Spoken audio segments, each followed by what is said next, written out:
மக்கள் பணத்திலிருந்து ஒரு பைசா கூட தொடமாட்டோம், தொடவும் விடமாட்டோம், தொட்டா விடமாட்டோம். இதுக்கு முன்னாடி தொட்டவங்களையும் விடமாட்டோம். நாங்க தான் அனுப்பி வச்சோம் அப்படின்றாங்களே. அனுப்பி வச்சவங்களுக்கு மினிஸ்ட்ரியில இடம் கொடுத்தா ஏன் கதறீங்க? அப்புறம் சோஃபா மாடல் ஆட்சியா? அது என்னன்னு புரியறதுக்கு எனக்கு ரொம்ப நாள் ஆச்சு. இந்த sofa set, table chair, teapoy, furniture business எல்லாம் வேற எங்க வெளியில போய் பண்ண சொல்லுங்க. உங்க அப்பா இங்கதான் இருப்பாருன்னு சொன்னாங்க, அதான் தேடிக்கிட்டு இருக்கேன். எங்க உங்க அப்பாவையா காணோம்?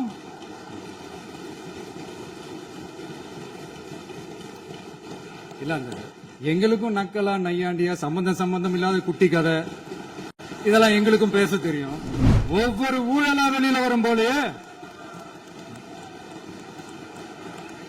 ஒவ்வொரு வேஷமா கலைஞ்சிரும் போலயே இங்க இருக்கிற நிறைய பேரு நடுங்கி போய் இதுல நம்ம மேல அவதூறு வேற. நம்மளை பத்தி அவதூறு பரப்புறதோட மட்டும் இல்லாம இப்ப நம்ம மக்கள் மேலயும் அவதூறு பரப்ப ஆரம்பிச்சிட்டாங்க. மக்கள் நமக்கு ஓட்டு போட்டது தப்பா, குடும்பமா நமக்கு ஆதரிச்சது தப்பா.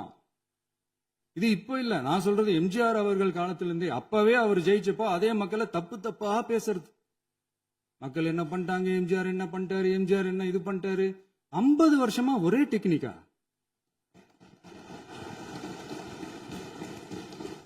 டெக்னாலஜி எல்லாம் மாறி வேற எங்கேயோ போயிட்டு இருக்கு. பஸ் 5 நிமிஷம் பேசுனதுக்கே கொலத்தூரி இந்த ஆட்டம் இருக்கு. பேசுனா அப்புறம் என்ன பண்றது? மறுபடியும் சொல்றேன், கட்சி நிதின்ற பேர்ல அடிச்ச கொள்ளைய ஒன்னா கவர்மெண்டோட கஜானாக்குள்ளேயே கொண்டு சேர்த்துக்கிட்டே இருக்கிறாங்க. இப்பவும் சொல்றேன், மக்கள் பணத்திலிருந்து ஒரு பைசா கூட தொடமாட்டோம், தொடவும் விடமாட்டோம், தொட்டா விடமாட்டோம். இதுக்கு முன்னாடி தொட்டவங்களையும் விடமாட்டோம்.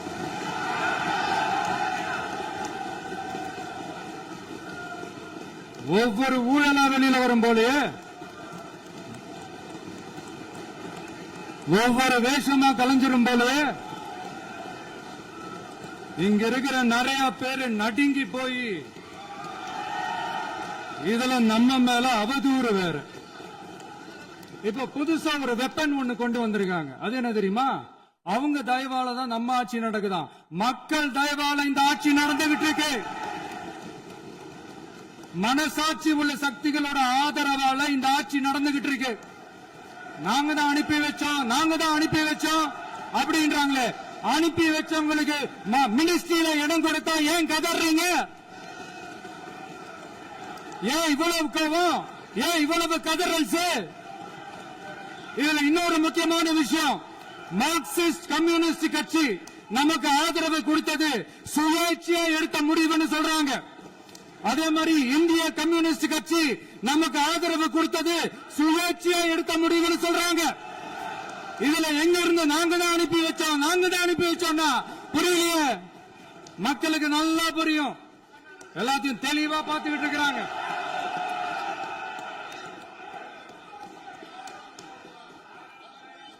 இந்த சமூக நீதி அரசுன்னு சொல்றவங்களை பார்த்து கேட்கிறேன், நம்ம பட்டியலின சகோதரர்களுக்கு எத்தனை அமைச்சர் பதவி கொடுத்தீங்கன்னு கொஞ்சம் சொல்ல முடியுமா? ஆனா நம்மளுடைய அரசுல 8 அமைச்சர் பதவிகள் யாருக்கு? நம்ம பட்டியலின சகோதரர்களுக்கு. எல்லாம் நம்ம அண்ணன், நம்ம தம்பி, நம்ம தங்கச்சிங்க. அண்ணல் அம்பேத்கர் அவர்களுடைய கிட்டத்தட்ட 100 ஆண்டு கால கனவு இப்ப நிறைவேறி இருக்கு. நான் ஏன் கொஞ்சம் சவுண்டா பேசுறேன் அப்படின்னா அவங்களுக்கு கேட்கணும்ன்றதுக்காக, தப்பா எடுத்துக்காது. அதே மாதிரி பெண்களோட பாதுகாவலர் நாங்க தான் அப்படின்னு சொல்லிக்கிறவங்களை கேட்கிறேன், எத்தனை பெண்களுக்கு அமைச்சர் பதவியில இடம் கொடுத்தீங்க கொஞ்சம் சொல்ல முடியுமா? எங்க அரசுல 4 சகோதரிகளுக்கு அமைச்சர் பதவி கொடுத்திருக்கிறோம்.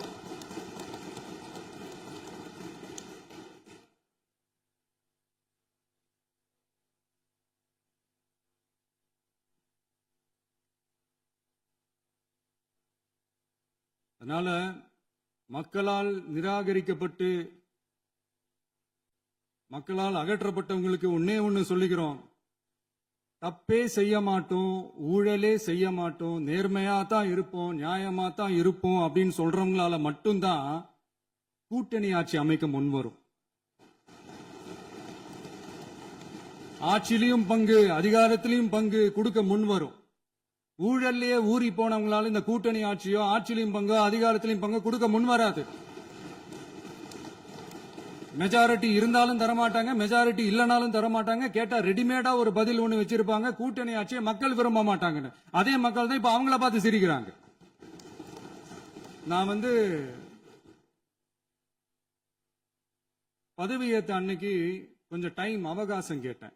எதுக்கு கேட்டேன்? நிதி நிலைமைலாம் கொஞ்சம் மோசமா இருக்குது, அதெல்லாம் கொஞ்சம் சரி செஞ்சுக்கிட்டு படிப்படியா கொஞ்சம் கொஞ்சமா நான் கொடுத்த வாக்குறுதிகள்லாம் செயல்படுத்துவேன், அதுக்காக கொஞ்சம் டைம் அவகாசம் கேட்டேன். நான் ஏதோ வேற எதுக்காகவோ வேற யாருக்காகவோ ஏதோ அவகாசம் கேட்ட மாதிரி. அடுத்து இங்க சபையில இல்லாதவங்களை பத்தி பேச வேண்டாம்னு நினைக்கிறேன்.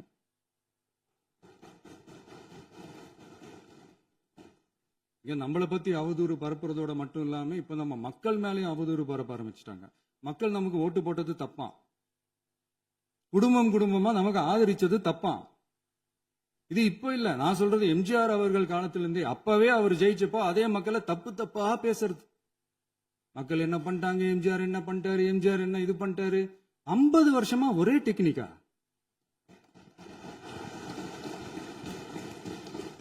டெக்னாலஜி எல்லாம் மாறி வேற எங்கேயோ போயிட்டு இருக்கு. பஸ் இதுல கொஞ்சம் டெக்னிக் ஆச்சும் கொஞ்சம் மாத்தினா கொஞ்சம் நல்லா இருக்கும். அதனால மக்களுக்கு யூஸ்ஃபுல்லா இருக்கிற மாதிரி இந்த ஆக்கப்பூர்வமான கருத்துக்களோ ஆக்கப்பூர்வமான யோசனைகளோ இருந்தா சொல்லுங்க, அது நாங்க டிஃபரெண்டா எடுத்துக்கிறோம். ஆனா அதை விட்டுட்டு இந்த நக்கலு, நையாண்டி, சம்பந்தம் இல்லாத பேச்சு இதெல்லாம் பேசிட்டு அப்புறம் முதல்வர் பதில் சொல்லல, முதல்வருக்கு பதில் சொல்ல தெரியல அப்படின்னா அப்புறம் என்ன சோஃபா மாடல் ஆட்சியா? அது என்னன்னு புரியறதுக்கு எனக்கு ரொம்ப நாள் ஆச்சு. இந்த sofa set, table chair, teapoy, furniture பிசினஸ்லாம் வேற எங்க வெளியில போய் பண்ண சொல்லுங்க. அப்படி அந்த பிசினஸ் தான் பண்ணணும்னா நிறைய பிசினஸ் பண்ற மாதிரி வெளியில போய் பண்ண சொல்லுங்க, இங்க சட்டசபைக்குள்ள வேணாம். அதனால ஆக்கப்பூர்வமான கருத்துக்கள் இருந்தா சொல்லுங்க. டெஃபினட்டா அது சரியா இருந்தா நாங்க ஏத்துக்கிறோம். எனக்கு ஒரு குட்டி கதை ஒண்ணு ஞாபகம் வருது, சொல்லாமா? ஒரு ஊர்ல ஒரு பெரியவர் வெயில் ரொம்ப ஜாஸ்தியா இருக்குன்னு சொல்லிட்டு கண்ணுக்கு மேல கை வச்சுக்கிட்டு இப்படி சுத்தி முத்தி தேடிக்கிட்டு இருந்தாராம்.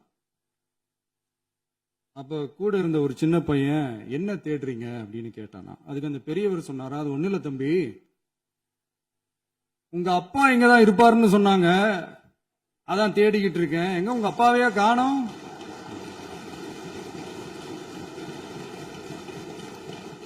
இல்ல எங்களுக்கும் நக்கலா நையாண்டியா சம்பந்தம் இல்லாத குட்டி கதை இதெல்லாம் எங்களுக்கும் பேச தெரியும்.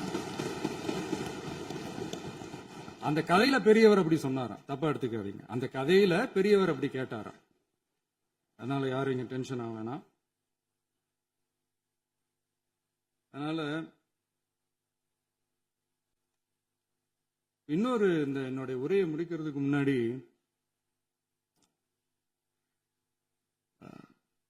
போயிட்டாங்க, பேசலாமா? உங்க கருத்துக்களை நீ முழுமையாக மன நிறைவோடு பேசலாம். டிவியில பார்ப்போம். சரி,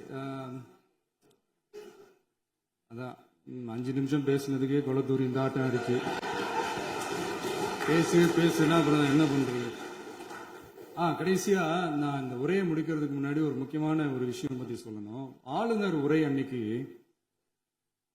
இந்த தமிழ் தாய் வாழ்த்துக்கு அப்புறம் தேசிய கீதம் பாடினது தப்பு, தேசிய கீதம் 2 முறை பாடினது தப்பு,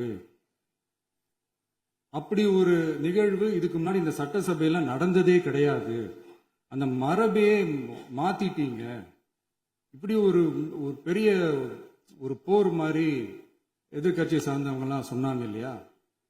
அந்த மாநில உரிமை போராளிகளை, அந்த மரபு காக்கிற உரிமை போராளிகளை ஒரே ஒரு கேள்விதான் கேட்கணும். 2021 ஆகஸ்ட் 2 ஞாபகம் இருக்கா? Centenary celebration of Tamil Nadu legislature. அந்த ஃபங்க்ஷன்ல நம்ம முன்னாள் முதலமைச்சர் கருணாநிதி அவர்களோட கலைஞர் அவர்களுடைய கலைஞர் அவர்களுடைய புகைப்படத்தை மாண்புமிகு குடியரசுத் தலைவர் திறந்து வைக்கிற ஒரு ஃபங்க்ஷன். அந்த ஃபங்க்ஷன்ல national anthem followed by Tamil Thai Vazhthu அப்படின்னு அறிவிச்சது ஞாபகம் இருக்கா? அதாவது தேசிய கீதத்துக்கு அப்புறமா இரண்டாவது முறையா, நோட் திஸ் பாயிண்ட் மாண்புமிகு பேரவைத் தலைவர் அவர்களே, ப்ளீஸ் நோட் திஸ் பாயிண்ட். தேசிய கீதத்துக்கு அப்புறம் இரண்டாவது முறையாக தமிழ் தாய் வாழ்த்து பாடப்படும் அப்படின்னு சொன்னது ஞாபகம் இருக்கா? அதுவும் முத்தமிழ் அறிஞர் அப்படின்னு சொல்ற நம்ம கலைஞர் அவர்களுடைய அந்த புகைப்படம் வெளியிட்டு விழாவில் அவர் இருந்த இதே சபையில தமிழ இரண்டாவது இடத்துக்கு தள்ளினது யாருன்னு ஞாபகம் இருக்கா?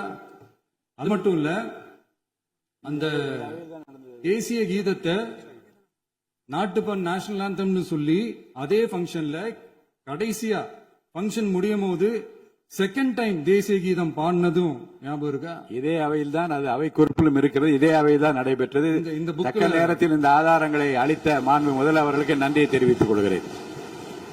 டவுட் இருந்தா இந்த புக்கை பார்த்து தெரிஞ்சுக்கலாம். அதனால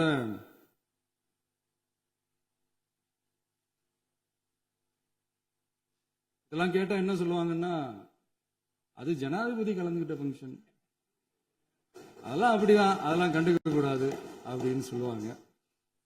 இதே மாதிரிதான் பேசுறது ஒண்ணு, செய்யறது ஒண்ணு, பேசுறது ஒண்ணு. இதெல்லாம் மக்கள் பார்த்துக்கிட்டு இருக்காங்க. எலெக்ஷனுக்கு முன்னாடி தான் அப்படி செஞ்சுக்கிட்டு இருந்தாங்க. இப்ப எலெக்ஷனுக்கு அப்புறம் அதே தான் செய்யறாங்க.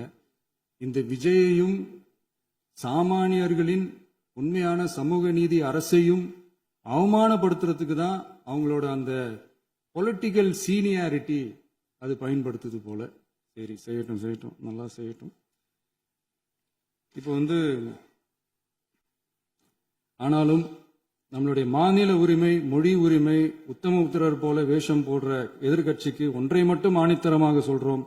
உங்களை மாதிரி தமிழ்னு சொல்லிக்கிட்டு, மொழி, பண்பாடு, கலாச்சாரம்னு சொல்லிக்கிட்டு ரெட்டை வேஷம் போடுறவங்க நாங்க கிடையாது. உலகெங்கும் வாழும் என் தமிழ் சொந்தங்களுக்கு நம்முடைய உத்தரவாதம் தமிழ் தான் எங்க உயிர் நாடி அப்படின்றத மறக்க மாட்டோம். இப்பவும் சொல்றோம், மாநில உரிமையில எப்பவும் உறுதியா இருப்போம். அதே சமயத்துல அரசியல் வேற, ஒன்றிய மாநில அரசுகளுக்கு இடையே இருக்கிற நிர்வாக அணுகுமுறை வேற. இதுல நாங்க ரொம்ப தெளிவா இருக்கிறோம். அதனால எங்களுக்கு பாடம் எடுக்கிறதா நினைச்சுக்கிட்டு உங்க வேஷத்தை நீங்களே கொஞ்சம் கொஞ்சமா கலைச்சுக்கிட்டே வர்றீங்க, மறந்துடாதீங்க. அப்புறம் நேத்து எதிர்கட்சி தலைவர், மாண்புமிகு எதிர்கட்சி தலைவர் பேசும்போது நிறைய பேசினாங்க. அதுல ஒண்ணு மட்டும், அரசு சொல்றதா நினைச்சுக்கிட்டு நம்மளை இன்டைரக்டா ஈவில் அப்படின்ற அந்த வார்த்தையை யூஸ் பண்ணாங்க. எனக்கு ஒண்ணுதான் சொல்லணும்னு தோணுது. ஈவில்ஸ்னு டெவில்ஸ் பேசக்கூடாது.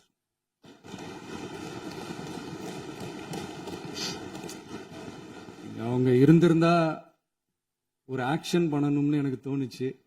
எல்லாரும் போயிட்டாங்க. பர்மிஷன் பண்ணலாமா? இப்பவும் பண்ணலாம், ஒன்னும் தப்பு இல்ல.